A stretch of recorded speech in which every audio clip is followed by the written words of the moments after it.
Señores, muy buenos días. Vamos a hacer nuestra segunda clase de gerencia de interventoría, pero ante todo quiero darles, como en todo en la vida, hay noticias buenas y noticias malas. La primera noticia es que nos habilitaron el aula virtual y también otra noticia es que uno de sus compañeros me hizo llegar un programa para grabar videos, muy buen programa. Eso serían las noticias positivas. Las negativas sería que desafortunadamente, mm, desafortunadamente cuando iba a utilizar ya mi equipo aquí para montar la clase, me resultó una falla técnica de sonido, por tanto ustedes en mi equipo no me escuchan, por eso realmente me tocó filmar estos videos para hacerlos llegar ya con sonido aquí con la ayuda del celular, etcétera, etcétera. Y lo mismo, pues no pude utilizar el programa que su compañero muy amablemente me lo envió. De todas maneras, les agradezco muchísimo a todos por su colaboración y también por su comprensión. Entonces, en este momento voy a comenzar a grabar la segunda clase un poquito, como ya ustedes ven, pues se vuelve un poquito monótona por la actuación de un solo personaje, pero vamos a ir despacio, vamos a ir de tal forma que ustedes puedan entender y captar la mayor cantidad de ideas, porque esto es de ideas. Y entonces, al escuchar el video, por favor, ustedes van tomando nota de las preguntas, de las inquietudes que haya. Y me las pueden enviar por el chat del aula virtual. Entonces, ¿qué voy a hacer yo?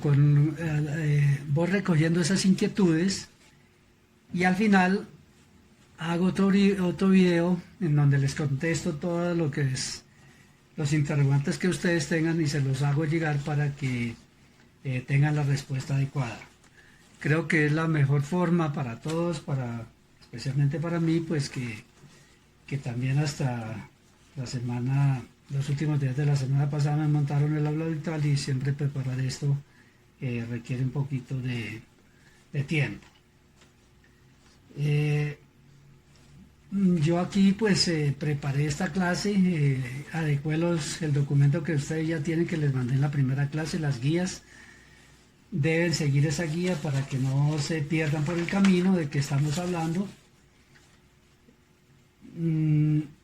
Y entonces yo sí les pido el favor que, como no podemos hacer una clase muy dinámica o dinámica como debería ser, entonces tomen apuntes por favor y me envían las preguntas y las inquietudes que ustedes tengan. Después de Semana Santa, ya con un poquito más de experimentación, pues vamos a hacer un pequeño ejercicio en clase, un cuestionario para que lo resuelvan, para sacar noticas. Segundo, otra nota que les voy a pedir para que ustedes lo trabajen es que, por favor, y espero que todos escuchen esto, entren a la página de Colombia Compra Eficiente. Van a abrir esa página allí y van a buscar en donde dice documentos o publicaciones. Allá en Colombia Compra Eficiente, abren esa página y buscan evaluación de riesgo o riesgos en la contratación pública, algo así dice allá. Bueno, es algo de riesgos. Y van a leer eso y van a sacar un resumen y me lo envían por correo. Ese resumen debe llegar máximo el 15 de abril, antes de la clase de ese día. Debe llegar ese resumen. Y esa es también parte de la nota. Entonces, repito, es un resumen, no es un copie, baje, pegue y copie, o copie y pegue. Es un resumen. Ustedes tienen que leer, sacar las principales ideas ahí de qué son los riesgos en la contratación. Y por favor, entonces me envían ese documento para obtener una calificación. ¿Está claro? Que quede suficientemente claro. Lo recibo hasta el 15 de abril, tienen suficiente tiempo, ahorita la otra semana no hay clases, hasta el 15 de abril antes de las 9 de la mañana de la clase de ese día. Uno de sus compañeros una compañera me preguntó si los grupos de estudio iban a seguir. Pues aquí como en el aula de clases se pueden manejar grupos de trabajo, entonces yo voy a pedirle a los grupos, creo que es el 5, 6, 7 y 8, para que preparen el tema. El tema está ya en el archivo que les envié en la clase pasada. Preparan ese tema y se preparan a ver si de pronto, después de Semana Santa, podemos hacer un poquito más activa la clase trabajando en grupos. El grupo prepara su clase, yo los pongo ahí como expositores y ustedes hacen la clase. Así yo no me pueda, si sigo con el problema del sonido, pues yo los escucho desde acá. Bueno, esas serían las instrucciones generales. Entonces vamos a comenzar con nuestra clase hoy. En la clase pasada hablamos del proceso de selección de los contratistas, es decir, cómo es el proceso general que se hace y que debe saberlo un gerente o cualquier director de una empresa pública o de empresa privada. Creo que eso quedó más o menos bien explicado. Vamos hoy a referirme al video que ustedes vieron, la segunda parte, y a explicar un poquito más, ya que el abogado pues se fue por temas que son como siempre los abogados más jurídicos, y voy a explicar aquí un poquito más de lo que deben saber ustedes como ingenieros en cuanto a las modalidades de selección. Ya dijimos que las modalidades de selección, es decir, cómo es que la entidad estatal busca a su contratista, que lo puede hacer por la licitación pública, la selección abreviada, el concurso de méritos, la contratación directa y la selección de mínima cuantía. Entonces vamos a hablar muy rápidamente de algunas características principales de cada una de ellas. La licitación pública nos dice que es el procedimiento mediante el cual la entidad estatal formula públicamente una convocatoria para que en igualdad de oportunidades los interesados presenten sus ofertas y se seleccione entre ellas la más favorable. Esto significa de que realmente los procesos de contratación se deberán hacer por licitación pública todos. Sin embargo, como este es un proceso grande, largo y dispendioso, pues realmente la ley nos permite entonces irnos a las otras modalidades que son excepciones a la licitación pública, que son las otras 4 que ya dijimos allá. O sea, la contratación directa, el concurso de méritos, la contratación de menor cuantía y la de mínima cuantía. En cuanto a la licitación pública, pues y todas las demás procesos de contratación, se aplican los principios de responsabilidad, que ustedes ya los conocen, el principio de transparencia y el principio de economía. Tengo que agregar acá que la licitación pública se puede hacer también por lo que se conoce como una subasta inversa. Todos ustedes me imagino que conocen qué es una subasta, que se dice así nomás. Aquí podríamos decir que son subastas directas, es decir, que se pone un precio fijo y de ese precio los oferentes van aumentando el precio, de acuerdo al valor de que tenga ese objeto, lo que se esté pues ofertando. La subasta inversa sería lo contrario, es decir, la entidad pondría un precio fijo y los oferentes comenzarían a bajar el precio. En el caso de la construcción de obras, realmente no se puede hacer una subasta inversa en licitación pública, porque realmente nosotros trabajamos con precios de mercado y nadie se va a bajar de los precios de mercado. Entonces es imposible pues, que una licitación pública se haga por subasta inversa. ¿Esto para qué serviría? Sencillamente esto serviría para situaciones como de ofrecimiento de servicios. Por ejemplo, la televisión, un canal de televisión, ¿qué es lo que se hace? Se puede hacer por subasta inversa. Por ejemplo, el Estado dice, yo alquilo la franja electromagnética para ese canal en $100 millones. Un oferente dice, bueno, yo le doy 80 millones, pero ofrezco estos programas culturales, programas técnicos, bueno, en fin. Y si al gobierno o a la entidad estatal le interesa, pues dice, sí, listo, yo le rebajo el precio y por lo que usted me ofrece esos servicios que son de calidad, pues sencillamente lo dejo así. Entonces esto, no, como les digo, una subasta inversa en licitación pública no se puede hacer con subasta inversa. Siguiendo acá, nuestras guías nos hablan de audiencias en la licitación pública. Ya sabemos que hay dos audiencias en la licitación pública que son obligatorias. Primero, una que se conoce con el nombre de audiencia de evaluación de riesgos. Esa se puede hacer inmediatamente antes de la invitación o unos días después de la invitación a ofertar esa obra. Esta audiencia la hacen todos los que posiblemente están interesados en participar en ese proyecto y allí se tipifica, se evalúa y se asigna el riesgo.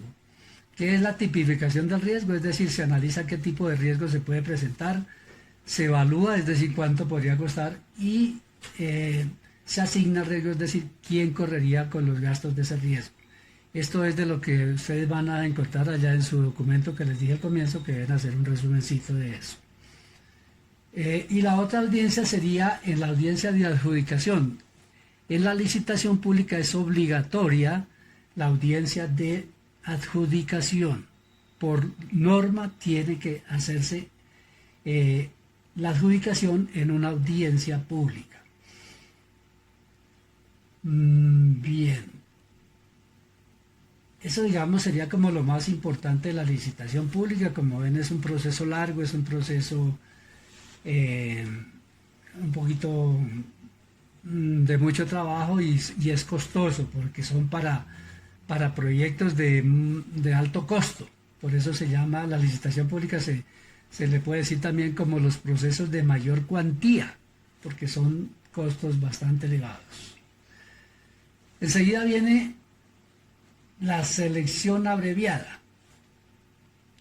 En la selección abreviada corresponde a la modalidad de selección objetiva para adelantar procesos simplificados con el fin de garantizar la eficiencia de la gestión contractual y está prevista teniendo en cuenta. Entonces, ojo con esto que viene acá. Una selección abreviada se podría emplear cuando las características del objeto, por las características del objeto a contratar, por las circunstancias de la contratación, por la cuantía del bien, obra o servicio y por la destinación del bien, obra o servicio. Esas son las 4 características para poder explicar una selección abreviada selección abreviada.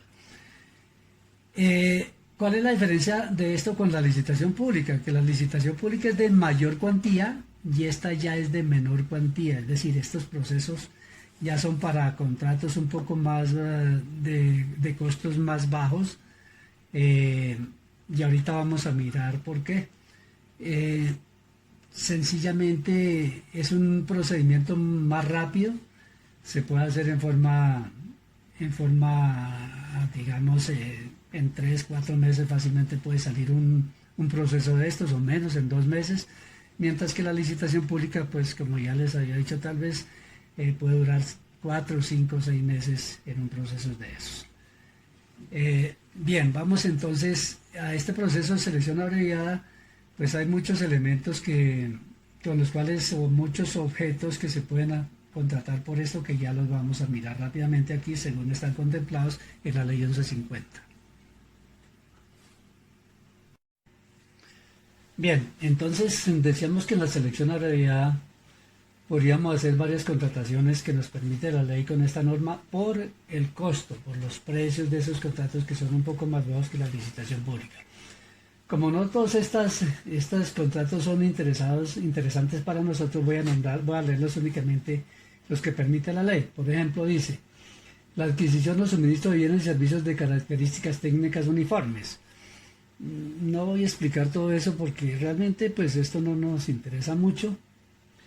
La contratación de menor cuantía, ojo, esta sí es la que nos interesa. Entonces, cuando nosotros hablemos de selección abreviada de menor cuantía, es porque estamos nosotros metidos aquí en el campo de la ingeniería, que es donde nos permite contratar obras y servicios de ingeniería. La selección abreviada de menor cuantía. Por ejemplo,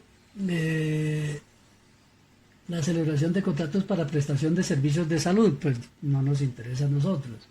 La contratación cuyos procesos de licitación pública haya sido declarado desierto. Entonces, ojo, cuando una licitación pública, que se me olvidó comentarles allá, se declara desierta, pues sencillamente es porque no hubo oferentes o porque no se cumplieron con los pliegos de condiciones, entonces eso quiere decir que a nadie se le adjudica, entonces se declara desierta. ¿Qué hace la entidad para volver a sacar eso y poder hacer la obra? Pues sencillamente en este caso ya la podría hacer por contratación de selección abreviada de menor cuantía, según lo permite la ley aquí en este literal, contratación en procesos de licitación pública cuando haya sido declarada desierta. Esto para evitarse pues ese proceso licitatorio nuevamente y se va por la contratación directa, que es mucho más corta. La generación de bienes del Estado, con excepción de aquellos que se refieren a la ley 220 del 95. ¿Qué es enajenación de bienes del Estado? Se entiende por enajenación vender, traspasar de dueño. Entonces cuando, por ejemplo, una entidad estatal quiere vender un edificio o vender un lote o vender carros de esos de remate, etcétera, etcétera. Los actos y contratos que tengan que ver con por objeto directo las actividades comerciales e industriales propias de las empresas industriales y comerciales del Estado. Esto es interesante entenderse. ¿Qué significa esto de actividades comerciales e industriales propias de empresas industriales y comerciales estatales y de las sociedades de economía mixta?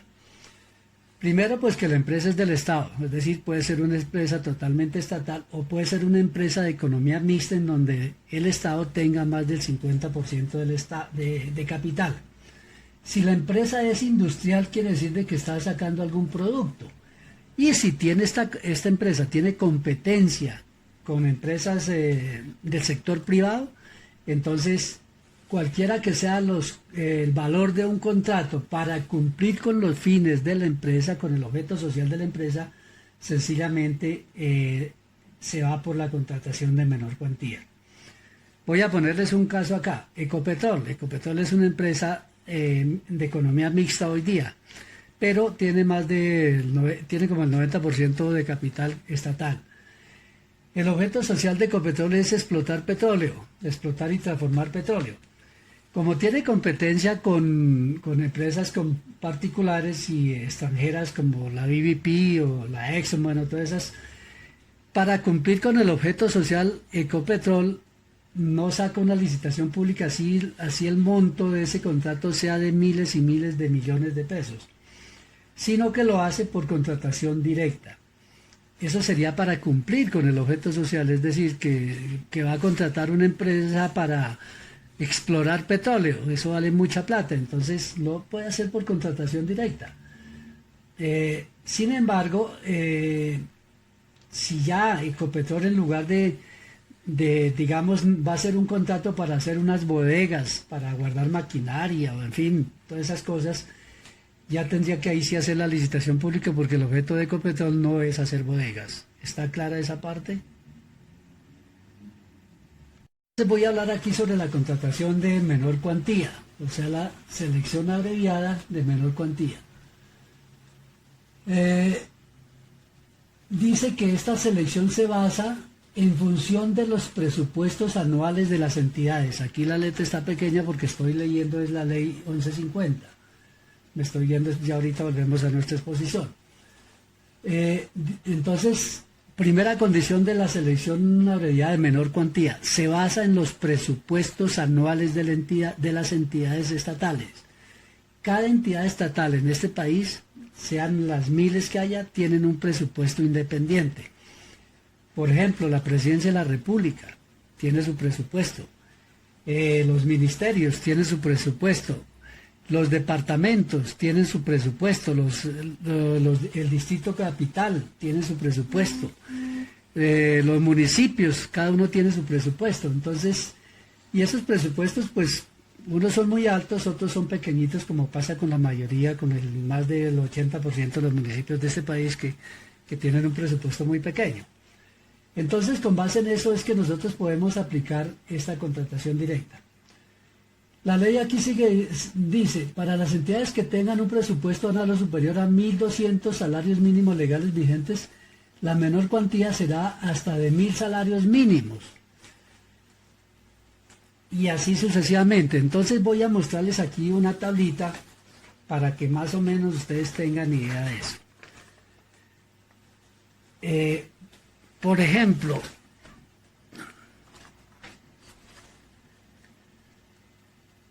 aquí dice, de acuerdo a la norma que está estipulada allí, les saqué este cuadrito para que ustedes visualicen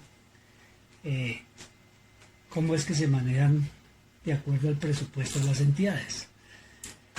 Acá dice presupuesto de la entidad estatal en salarios mínimos legales vigentes para cada año. O sea, este año es el 2020, el salario mínimo son 980.657 pesos aquí en Colombia. La segunda columna, contratación de menor cuantía, es decir, hasta cuánto las entidades estatales pueden contratar por menor cuantía.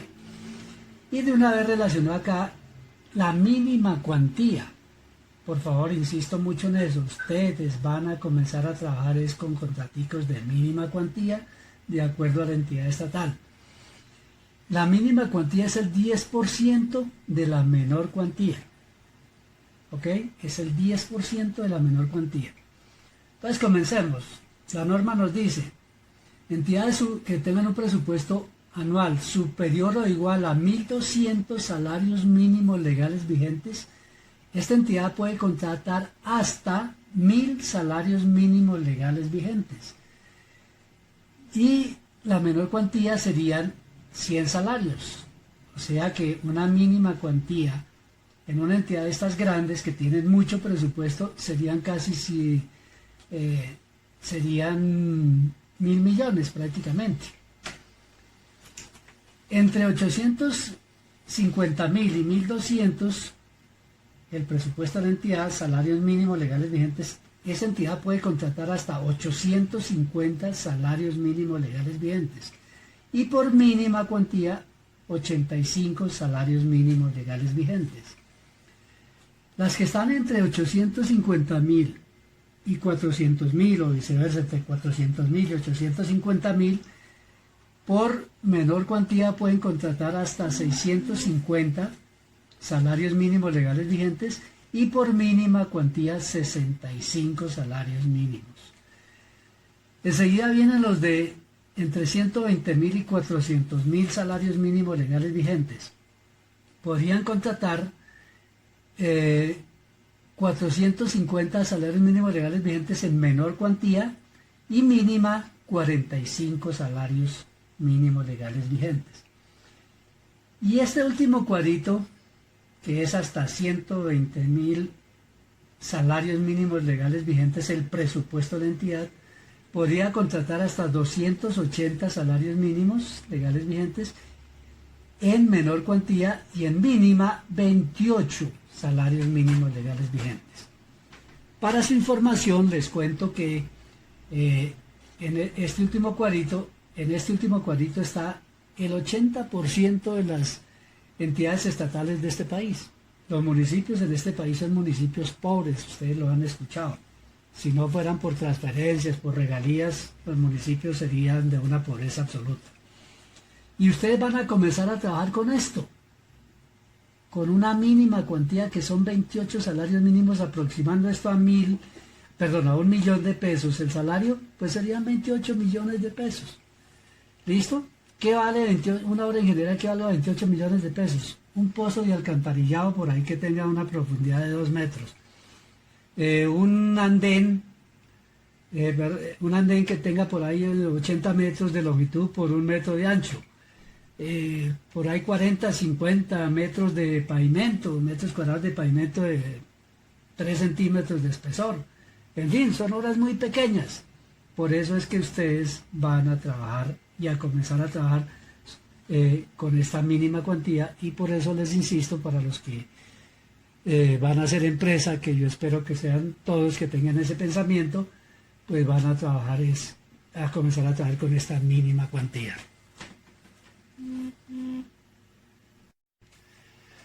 El concurso de méritos. Este tipo de selección corresponde a la selección de consultores o proyectos en los que se podrán utilizar sistemas de concurso abierto o de precalificación. ¿Qué significa esto?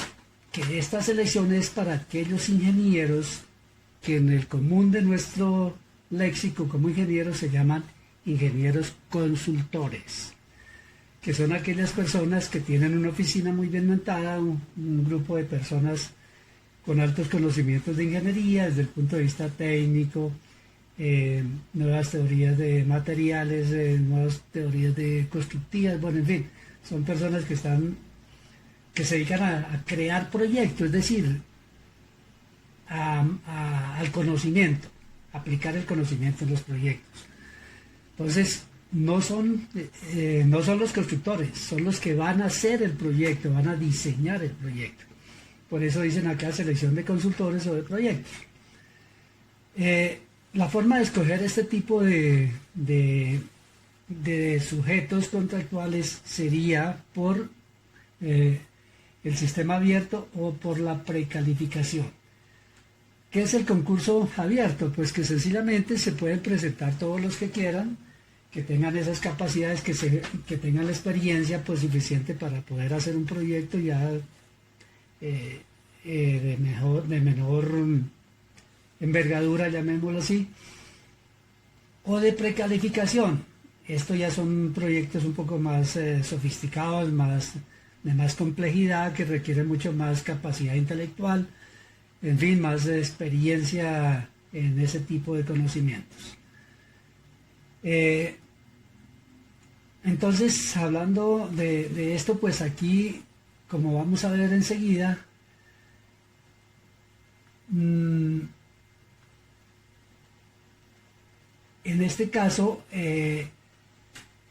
digamos, el precio para este tipo de selección no es el factor de escogencia, como sucede, por ejemplo, en la licitación pública, que pues esa es la mejor opción. Aplicando de pronto unas fórmulas allá se llega a la mejor opción, o la contratación de menor cuantía. En fin, aquí el precio realmente se puede pactar inclusive entre el contratista y el contratante. ¿Qué es lo importante acá? Lo importante acá es digamos, la capacidad intelectual que tiene esa firma de ingeniería o ese ingeniero. Ese es el factor más importante para calificar, que es la parte técnica, la experiencia calificada y la capacidad intelectual, llamémoslo así. Entonces, eso es, recalco acá únicamente insistir en que el precio no es el factor fundamental en el concurso de méritos.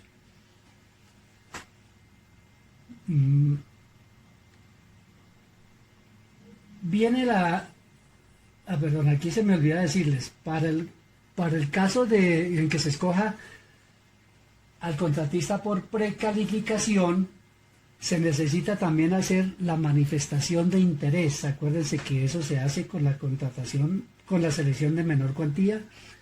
Esa manifestación de interés es sencillamente una carta en donde se le manifiesta a la entidad estatal de que usted está interesado en participar en ese proyecto. Contratación directa. Es un procedimiento excepcional, es decir, que como que se sale de la regla. Aun cuando toca sí tener en cuenta la objetividad para escoger al contratista, pero la publicidad es restringida o parcial, es limitada esa publicidad. Aquí vayan teniendo en cuenta esto. Y por tanto también el alcance es restringido. ¿Por qué? Pues porque no le va a llegar a todo el mundo. Si yo estoy haciendo publicidad únicamente a algunas personas, pues esas son las que se van a presentar. Entonces aquí ya comienza la excepcionalidad de este procedimiento. Primero, pues que la publicidad es restringida, es decir, que la entidad puede sencillamente mandarle o invitar a 3, 4, 5 personas nomás, o a 2 personas, a 3 personas, que son los que se van a enterar del alcance de esa invitación. Entonces aquí este procedimiento realmente yo lo llamo... Bueno, llegamos a la selección de mínima cuantía. Este proceso de selección es el más importante para ustedes. Ya les dije, todos ustedes están pensando en hacer empresa, en ser contratistas, lo cual me alegra mucho porque eso tener una mente amplia, positiva y futurista. Y espero que aprendan a ver cómo es este proceso, ya que Ustedes no van a comenzar con contratos de selección abreviada de menor cuantía, ni les van a dar contratación directa por la falta de experiencia posiblemente. En fin, mucho menos a una licitación pública. Entonces la selección de mínima cuantía tiene algunas características especiales. Que primero pues es el 10% de la menor cuantía. Ojo con esos términos. Menor cuantía y mínima cuantía. La mínima cuantía es el 10% de la menor cuantía. Como ya, ¿para qué alcanza esto? Pues allá antes les había dicho que en este caso la mínima cuantía para este año en Colombia está más o menos en 28 salarios mínimos legales vigentes, lo cual equivale más o menos a 27 millones y alguito. Que eso son horas muy pequeñas y uno hace las obras y después cobra. Aquí realmente si uno se pone a que le den anticipo, nunca usted va a hacer eso porque no va a dar anticipo acá. Entonces, de las características de esa mínima cuantía, lo primero es que tienen unos estudios previos, que son como los pliegos de condiciones. Por eso esta tiene también un poquito de publicidad y en fin, se parece mucho a cualquier otro proceso. Y estos estudios previos, como les digo, son sencillos.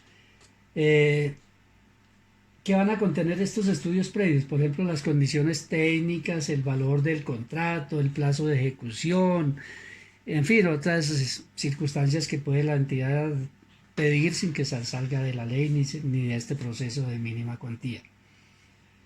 ¿Qué le da la ley opcional? Le da la exigencia o no de garantías, puede ser opcional. Si es una hora, generalmente sí le piden a uno algo de experiencia, una mínima experiencia, le piden una mínima capacidad financiera, porque pues usted va a tener que financiar la hora. Puede que no toda, pero de todas maneras va a tener que financiar en gran parte la hora, entonces usted necesita demostrar que tiene algún dinero pues disponible para eso, y eso generalmente se demuestra con un balance personal o una balance de una MIPYME. Y también si le exigen es el RUT, el RUT, que es el de la DIAN, ¿no? Pero ojo no confundir este RUT con T con el RUP, con P, que es el Registro Único de Proponentes. Entonces la exigencia es opcional. Segundo, usted no necesita el RUP y es necesario que eso quede claro. Para una mínima cuantía usted no necesita el RUP. O sea que si algún ordenador del gasto, un alcalde, un gobernador le va a pedir a usted el RUP, pues sencillamente usted dice que no tiene, que se está saliendo de la ley, lo cual es ilegal. Bien, tiene una invitación la cual se hace por un día. Por un día se hace esta invitación. O sea que el que no esté atento al SECO, a abrir la página del SECO para ver qué es lo que están ofreciendo de mínima cuantía, pues usted ya se quedó por fuera. La escogencia de la oferta es a la de menor precio. Se gana ese contrato, pues, el que presente el menor precio. Pero acá resulta que el menor precio varía muy poquito entre una oferta y la otra. ¿Por qué? Porque como es un valor tan mínimo, póngale usted 27 millones de pesos, pues la gente ¿con qué está jugando? Está jugando, por ejemplo, con 26.990.990, el otro 26.990.985 y el otro 990.980. Así es la diferencia en esta selección de mínima cuantía. Entonces ahí hay que estar pues muy atento a eso. Entonces el menor precio de esos tres que les puse de ejemplo, el mínimo sería es el que se escoge. En caso de empate de una mínima cuantía, se desempata por el tiempo. Es decir, quien haya presentado primero la oferta, ese es el que se gana esa oferta. Y por eso es que uno debe pedir un sello con la hora en que usted presentó su oferta. Ese sería en caso de desempate. Y el contrato sencillamente es los estudios previos y la oferta. Eso prácticamente conforman el contrato en este caso de la selección. Por eso es que es importante que ustedes aprendan esto y estudien en su decreto 15 días y en la ley 1150 que está especificado todo esto. Para terminar y sellar para terminar con este tema de las validas de selección, al final ustedes encuentran un resumen general de los procesos, por ejemplo, estudio de documentos previos. Los únicos que no exigen eso son la urgencia manifiesta en la contratación directa. Son los que no requieren ni estudios ni documentos previos. La publicidad pues se hace siempre en el SECOP. La selección debe ser objetiva. No hay pago de pliegos de condiciones o de documentos previos. ¿Por qué? Porque sencillamente, pues esto está en las páginas web de las entidades. Usted no es sino que abra la página web, abre allá el archivo y ahí consulta todos estos documentos. Ya otra cosa es que si usted va a la entidad a sacar una fotocopia de todos esos papeles, la entidad sí le cobra las fotocopias, que no es cobrar por los pliegos de condiciones, sino es por el valor de las fotocopias. Y por último, algunas observaciones que deben tener en cuenta. En el concurso de méritos, el precio no es un factor determinante. El precio se puede pactar con el contratista. ¿Cuáles son los factores determinantes en el concurso de méritos? Que es la capacidad intelectual. Son los técnicos, factores técnicos, la experiencia específica, o sea, sobre el tema, y el equipo de trabajo, que haya un gran equipo de trabajo de ingenieros, de economistas, de arquitectos, bueno, lo que sea. Entonces, tener en cuenta eso, el precio no es factor determinante en el concurso de méritos, sino son los factores técnicos, la experiencia específica y el equipo de trabajo. No hay publicidad o es restringida en la contratación directa, únicamente en esa. No se requiere RUP en contratación directa y en mínima cuantía. No hay garantías en la contratación directa y en mínima cuantía. Sin embargo, esto es opcional para la entidad en caso de que sea un contrato de obra. Y hay manifestación de interés en la selección abreviada de menor cuantía y en el concurso de méritos por precalificación. Bueno, muchas gracias. Esta es la primera parte de nuestra clase de hoy.